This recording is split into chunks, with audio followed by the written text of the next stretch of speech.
honnêtement, c'est impossible de plaire à tout le monde. Donc, une fois que tu comprends ça, qu'il n'y a pas personne de parfait, puis que tu vas en avoir des critiques négatives, bien, honnêtement, ça t'apporte une certaine paix d'esprit.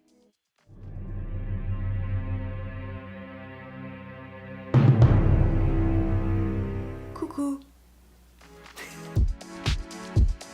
Je m'appelle Cynthia Duluth, j'ai 29 ans, je viens de Montréal et je suis maquilleuse professionnelle, mais maintenant aussi youtubeuse beauté depuis 10 ans. J'ai su que je voulais être maquilleuse professionnelle à l'âge de 17 ans, donc en secondaire 5. Donc tout de suite après ça, je suis allée faire mon cours de maquilleuse professionnelle au Collège La Salle à Montréal. Puis après, j'ai commencé à travailler doucement dans le milieu et parallèlement à ça est venue après ça la carrière de YouTube. J'ai décidé de commencer ma chaîne YouTube à l'époque parce que je trouvais qu'il y avait pas beaucoup de chaînes beauté en fait au Québec ou en français. J'en trouvais quelques-unes en France, mais je voulais faire quelque chose, c'est ça, là, ici au Québec.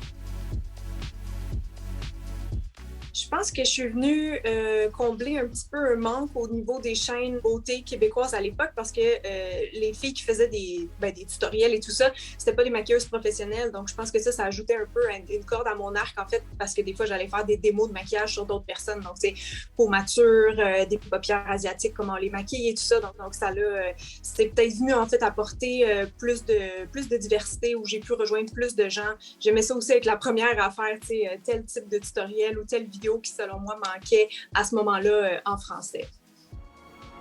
Mr. Potter, our new celebrity. D'arriver à décrocher un peu, c'est-à-dire que les youtubeurs, on n'a jamais vraiment de vacances, là, c'est comme quasiment un running gag, mais souvent, si on va en vacances, on va vlogger ou on va faire du contenu sur Instagram. Donc, c'est dur de mettre la ligne entre, tu sais, travail puis temps personnel. Donc, il faut être régulier sur YouTube, c'est vrai. Donc, c'est ça c'est très exigeant, en fait, comme job. Donc, la préparation des vidéos, filmer les vidéos, faire le montage. Après ça, il y a toute la partie mise en ligne, donc faire la miniature, faire les textes, répondre aux commentaires, partager la vidéo. Honnêtement, ça finit jamais vraiment. Là, je pourrais passer mes journées à répondre à des commentaires, mais j'essaie de mettre mes énergies aussi à la bonne place.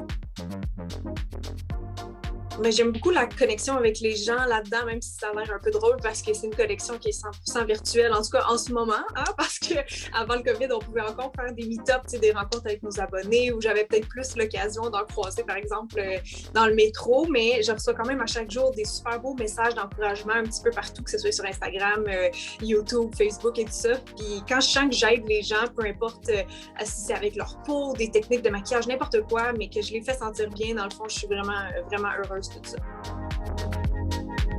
Quelques années après le départ de ma chaîne YouTube, j'ai eu des belles opportunités en or, comme on m'a approché pour écrire un livre, on m'a approché pour faire une collection de maquillage, j'ai fait des tournées dans les pharmacies où on faisait des masterclass. Il y a eu vraiment plein de belles opportunités de voyage aussi, donc des voyages de presse avec des marques que j'aime ou des opportunités d'aller dans des genres de festivals pour YouTubeurs. Moi, j'adore ma job. Pour vrai, je me trouve bénie là, de pouvoir faire tout ça, les médias sociaux, la création de contenu, être mon propre boss. J'adore ça. Fait que c'est sûr que, tu sais, autant longtemps que j'ai des idées, puis autant longtemps que les gens seront encore là, moi, je vais continuer.